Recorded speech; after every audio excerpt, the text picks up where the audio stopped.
Ia mengunci sandal jepit berwarna merah muda ke pintu. Karena takut ada yang mencuri sandal jepit pusakanya. Lalu berlari ke kuil hanya untuk mendapatkan satu uang kertas. 500 rupiah segera pergi kepadanya.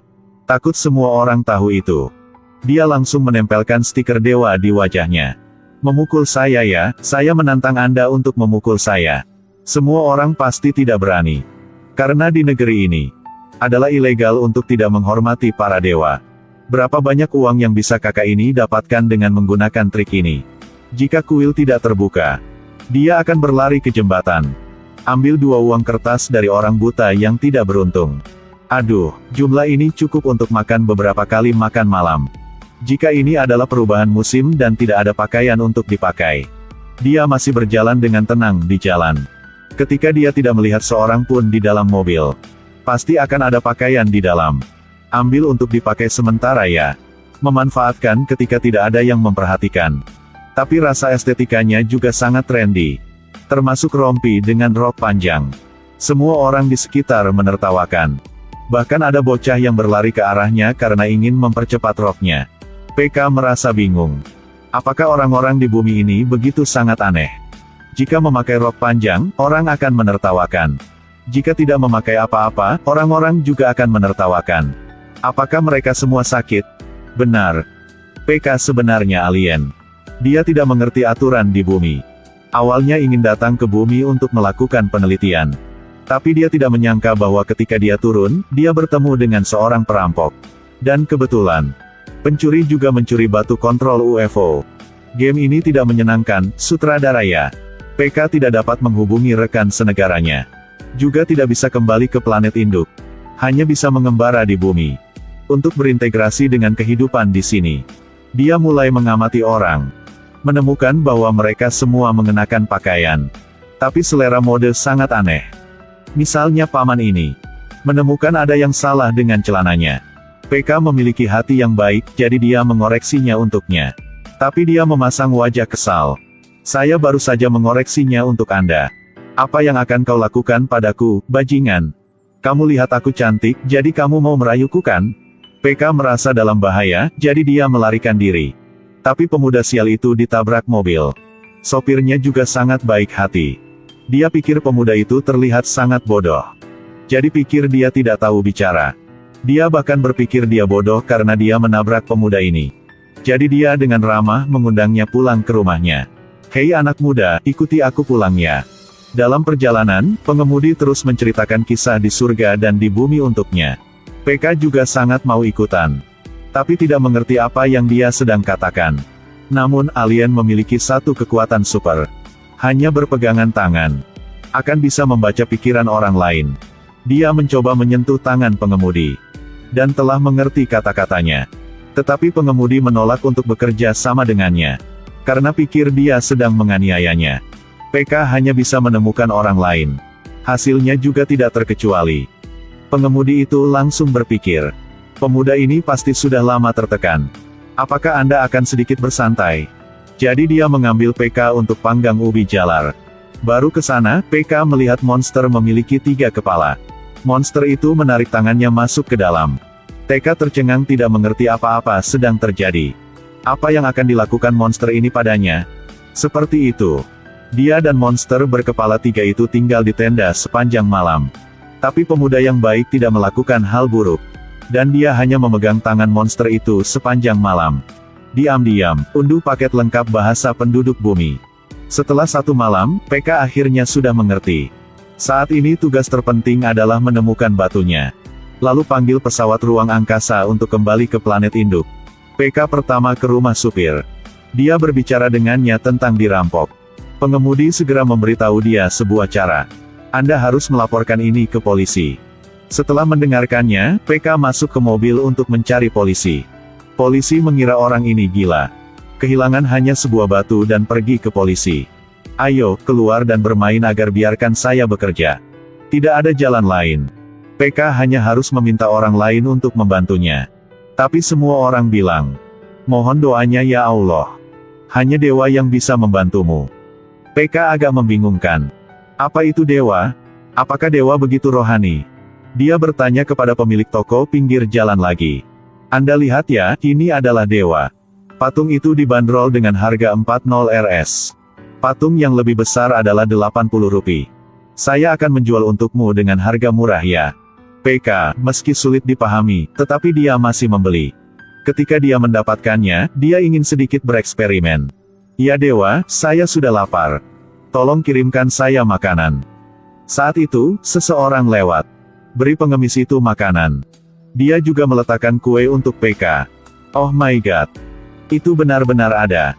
Kemudian dia sangat gembira seperti gila. Kemudian dia berdoa agar batu itu segera kembali. Tapi kali ini, tidak menjadi kenyataan seperti tadi lagi. Mungkin karena listrik padam. PK kembali mencari pemilik toko.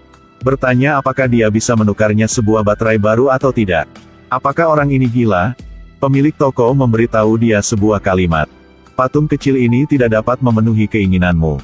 Pergi ke kuil untuk berdoa kepada para dewa. Jadi PK membawa kurban ke kuil. Bahkan, juga masukkan ke dalam kotak 100 rupiah. Tentu saja, masih belum ada panen apapun. Bukankah aku sudah memberimu uang? Para dewa bahkan tidak tahu bagaimana bernalar seperti itu. Penatua merasa bahwa kepala pemuda ini memiliki masalah. Menyarankan dia untuk pergi ke rumah sakit jiwa sesegera mungkin. PK merasa agak bingung. Tapi bukankah aku sudah memasukkan uang? Kenapa kau menyuruhku pergi ke rumah sakit jiwa? Tolong kembalikan uang saya. Tapi dia tetap tidak mengerti apa sedang terjadi. Lalu dia diusir dari kuil. PK merasa dia sedang ditipu. Ia mengatakan bahwa dewa telah mengambil uangnya tetapi tidak bekerja. Ketika polisi mendengar itu, mereka berdiri. Beraninya kau berbicara buruk tentang dewa. Kemarilah, aku akan memukulmu sampai mati. Setelah memukulnya, polisi mengeluarkan dompetnya. Tunjukkan ide Anda untuk saya memeriksa. PK langsung membeku. Pakaian ini milik orang lain. Jadi kartu nama juga seperti itu. Polisi itu tertawa terbahak-bahak hingga gigi palsunya lepas. Bukankah nama Anda seorang doktor teologi? Kemudian pergi dan temukan Allah yang agung dan tanyakan. Itu baru takdirmu dewa. PK meskipun agak sulit dipercaya. Tapi dia juga melakukan apa yang dia katakan. Dia membawa persembahan ke gereja. Baru masuk dan ditendang keluar. Jika Anda ingin membakar dupa, pergilah ke kuil dan bakarlah. Untuk apa Anda pergi ke gereja? Tolong pergilah untukku ya. Setelah dikejar, dia segera masuk ke dalam bis. PK akhirnya juga sudah mengerti. Jadi dewa bumi manusia tidak hanya satu. Selain itu, ada banyak aturan aneh. Mereka juga membagi faksi. Dan bisa menjadi musuh satu sama lain. Misalnya, bermain bersama untuk membersihkan jalan. Untuk mandi di dalam air suci. Lalu inilah masalahnya. Ada begitu banyak dewa. Kapan dia akhirnya akan menemukan batu itu? PK mulai berkeliling untuk mencari tahu. Dia tidak hanya bergabung dengan organisasi dewa. Tetapi juga berpartisipasi dalam semua jenis ritual. Tapi setengah tahun telah berlalu. Dewa masih belum menanggapinya. PK mulai merasa putus asa. Dia baru saja meneriaki seorang polisi. Hei, idiot itu. Lalu dia berbalik dan pipis di dinding. Polisi marah sekali. Langsung tangkap bajingan ini. Namun ini hanya tipuan PK. Dia awalnya berniat akan tidur di jalan. Tapi akhir-akhir ini sering turun hujan. Dia hanya bisa pergi ke sel kantor polisi untuk berlindung sementara dari hujan. Ada jumlah 100 sel penjara di kota. PK belum pernah ke sana. Jika dalam keadaan normal, dia biasanya tidur di tempat tidur pada malam hari. Pada siang hari, ia berpartisipasi dalam kegiatan pemujaan. Dia ingin menemukan batu itu secepat mungkin. Agar bisa segera pulang. Tapi setengah tahun telah berlalu. Tapi masih belum ada kemajuan. PK agak kecewa. Apakah dia melakukan sesuatu yang salah? Dan dihukum oleh para dewa? Tidak boleh. Bahkan berdoa tidak akan berhasil. PK telah membuat rencana. Dia pergi untuk memposting selebaran untuk menemukan dewa. Untuk menarik perhatian. Dia juga memakai helm kuning. Dia berpikir bahwa dengan melakukan itu, orang akan memperhatikan. Hari itu, PK sedang membagikan selebaran, baru dimainkan setengah. Tiba-tiba dia melihat. Apakah ini bukan dewa? Dia segera bergegas. Dia mengejarnya ke toilet. Baru masuk pintu. Dia mulai bertanya tentang batu itu. Tapi dewa ini membuat wajah yang sangat bingung. Siapa yang kamu katakan? Keluar dari sini untukku. Aku sedang terburu-buru untuk naik ke panggung pertunjukan. Tapi tidak menyangka PK masih begitu keras kepala. Masih dengan sengaja mengancam lawan. Dewa itu ketakutan melarikan diri. Dia bersembunyi di sebuah gereja. Di dalamnya ada puluhan ribu orang yang melakukan ritual. PK langsung pusing. Hanya melihat seorang botak sedang berdiri di atas panggung. Tapi dewa itu tidak terlihat lagi. Sekarang pria botak itu berdiri di atas panggung untuk menari lidahnya. Dia juga memiliki batu biru di sebelahnya. PK hanya melihatnya dan menyadari. Bukankah itu batuku? Apakah dewa sudah bermanifestasi? Dia segera berlari ke atas panggung. Awalnya bermaksud untuk mengambil kembali hartanya untuk pulang. Tapi orang-orang besar menghentikannya. Mereka memberitahu PK. Permata ini milik biksu botak. Dia menemukannya jauh di pegunungan. Tapi itu bukan batu. PK langsung merasa putus asa. Tiba-tiba seorang reporter datang kepadanya. Ingin mewawancarainya. Namanya Janani. Dia pernah bertemu PK membagikan selebaran sebelumnya. Dia menemukan ini sangat menarik. Mungkin akan dapat mempostingnya di Hopker. Hanya saja Janani tidak mengharapkannya. Orang ini paranoid. Dia selalu bilang dia dari planet lain.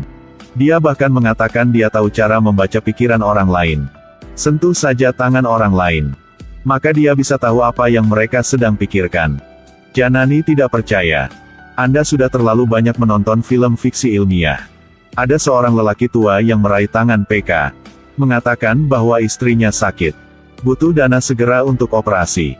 Orang tua itu baru saja selesai berbicara.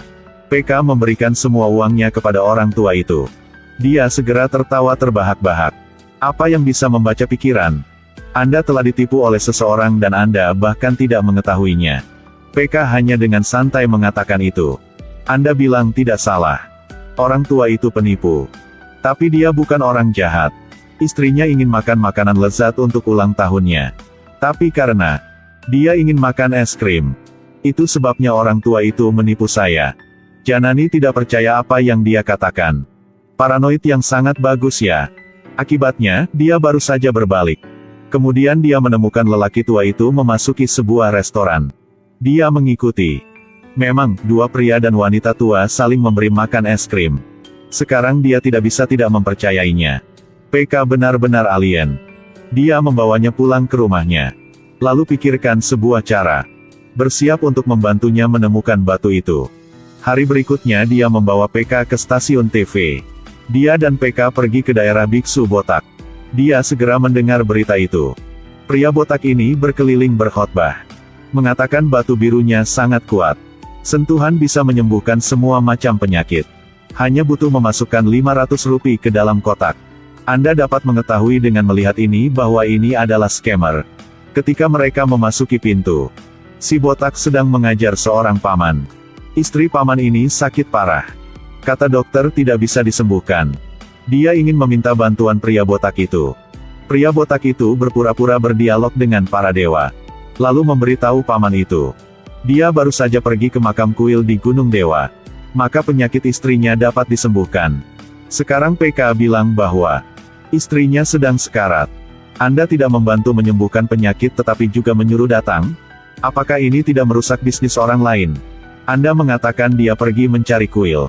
Ketika dia sampai di rumah, istri dia akan sudah mati. Menyembuhkan hantukah? Bisakah Anda menulis jaminan? Tentu saja tidak bisa. Ketika pria botak ditanya itu, dia membeku dan tidak bisa berbicara apapun. Dialog ini setelah diposting di berita. Banyak orang mulai berbicara tentang itu. Apakah benar-benar ada dewa di dunia ini? Sepertinya tidak ada yang pernah melihatnya sebelumnya. Kemudian para misionaris itu. Apakah itu kehendak dewa? Atau itu hanya tipuan oleh biksu botak? Cerita ini semakin rumit. Bahkan ayah Janani juga mendengarnya. Tapi dia penggemar berat pria botak itu. Di rumah ada cangkir minum dengan fotonya. Selimut di sekitar tempat tidur semuanya adalah foto dirinya. Setelah mendengar putrinya mengatakan hal-hal buruk tentang idola, dia segera memanggil PK untuk diinterogasi. Dan kemudian mengutuknya. Kamu harus pergi ke penjara. Apakah Anda tidak memiliki rasa hormat kepada para dewa? Kata-katanya membuat PK sedikit terbangun. Baiklah. Jika orang percaya pada dewa seperti itu, lebih dari karena takut, akan dapat digunakan sedikit. Gunakan para dewa untuk mengekspos tipuan pria botak itu. Agar ayah Janani bisa memahami kebenaran. PK memutuskan untuk membuktikannya padanya. Uang ini mudah didapat. Dia menaruh uangnya di atas batu. Tambahkan beberapa koin. Oleskan sedikit bubuk warna. Segera sekelompok orang datang untuk memasukkan uang. Dia berbaring di tanah membungkuk batu. Semua orang merasa ini adalah batu surgawi. Tidak berhenti bersujud dan menyumbangkan uang. Di negara ini, semua orang percaya dewa. Karena mereka takut pada dewa. Tapi ada beberapa orang yang tenggelam terlalu dalam. Dan menjadi orang yang beriman yang bodoh. Misalnya ayah Janani. Ketahuilah bahwa PK menjelek-jelekkan pria botak. Langsung menamparnya. Janani menghela nafas. Ayahnya juga sangat terhormat. Namun, di mata semua orang, dewa adalah alasan untuk hidup. Tapi setelah acara itu disiarkan, banyak orang keluar untuk mengekspos penipuan itu. Bisnis si botak juga menurun. Bahkan juga menerima banyak surat kritik. Mantra, gambar, air peri sebelumnya. Semuanya palsu. Pria botak itu sangat marah sehingga perutnya melilit. Bersiap untuk tampil di TV. Akhirnya memutuskan untuk bertarung dengan PK. 1 hari sebelum PK mengudara, dia menerima telepon dari pas sopir. Dia bilang dia menangkap pencuri batu itu. Orang ini mencuri batu itu. Kemudian menjualnya ke pria botak. Tunggu saja ya. Besok aku akan membawa orang itu ke tempatmu. Bantumu mengungkapkan wajah asli pria botak itu. PK sangat senang. Tapi tidak menyangka bahwa dalam perjalanan ke sana, pengemudi itu telah mengalami kecelakaan. Kereta api diserang oleh teroris. Pengemudi dan perampok telah meninggal dalam ledakan. Kali ini, buktinya sudah hilang. PK juga kehilangan teman baik. Dia sangat sedih. Bahkan tidak peduli dengan pertunjukan langsung lagi. Pria botak itu mengambil kesempatan untuk buru-buru membuat alasan dan menipu orang. Katakan PK pengkhianat. Ingin menendangnya keluar dari dunia ini. Maka mereka tidak akan memiliki apapun untuk dipercaya lagi. Di masa depan, doa juga tidak memiliki tempat untuk berdoa. Kata-kata ini disetujui oleh semua orang. Janani segera merasa khawatir. Pria botak ini bahkan diam-diam mengubah definisi. Pada titik ini, PK juga mengaku bahwa dia juga seorang yang beriman. Juga melakukan banyak hal karena para dewa. Tapi saya punya sebuah pertanyaan kecil. Jika mengatakan dewa adalah satu-satunya, jadi sebenarnya sang pencipta itu apa? Atau apakah Anda hanya membayangkannya? Saya tidak tahu apa-apa tentang sang pencipta. Tapi itu dibuat oleh kalian. Sama seperti Anda. Seorang penipu munafik. Lalu PK berkata, kematian pengemudi. Kalian benar-benar tidak punya hati nurani. Mengapa meledakkan kereta itu? Pria botak itu dengan cepat membuat alasan. Jadi dewa orang lain melakukannya. Itu tidak ada hubungannya dengan bisnis saya. Sangat bagus untuk mengucapkan dewa orang lain. Ketika Janani mendengar ini, dia menangis. Sebelumnya, dia dan pacarnya putus. Itu karena keyakinan agama kedua keluarga itu berbeda. Orang tuanya tidak setuju. Meskipun keduanya diam-diam menikah. Tapi tanggal akta nikah, pacarnya tidak datang. Dia bahkan menulis surat putus padanya. Hatinya menjadi dingin. Dan dia langsung memasukkan mantannya ke daftar hitam. Sebelumnya, si botak mengatakan itu semua kehendak dewa. Adalah dewa tidak ingin dia menikah. Dalam hatinya, saya pikir saya telah ditipu, kan? Tetapi PK mencurigakan. Saat itu adalah surat perpisahan itu. Apakah pacar Anda menulisnya untuk Anda? Dia menggelengkan kepalanya. Ditulis oleh orang lain. Jadi, apakah ada menandatangani? Dia menggelengkan kepalanya lagi. Kalau begitu, Anda juga tidak menghubunginya setelah itu. Bagaimana Anda bisa mengatakan bahwa orang telah melarikan diri dari pernikahan dengan Anda? PK kemudian mengeluarkan telepon. Suruh PK telepon pacarnya. Untuk meminta konfirmasi. Teleponnya baru saja terhubung, pacarnya menjelaskan. Dia bilang dia pergi ke pernikahan mereka hari itu. Tetapi ketika dia tiba, Janani tidak terlihat. Hanya menemukan sebuah surat perpisahan. Di atas tertulis bahwa tidak ada lagi kontak. Saya bahkan berpikir bahwa Anda putus. Aduh. Jadi itu hanya salah paham. Jadi instruksi dari dewa itu sepenuhnya salah. Sekarang orang kepala botak itu baru membeku. Dia berencana menggunakan kekacauan untuk melarikan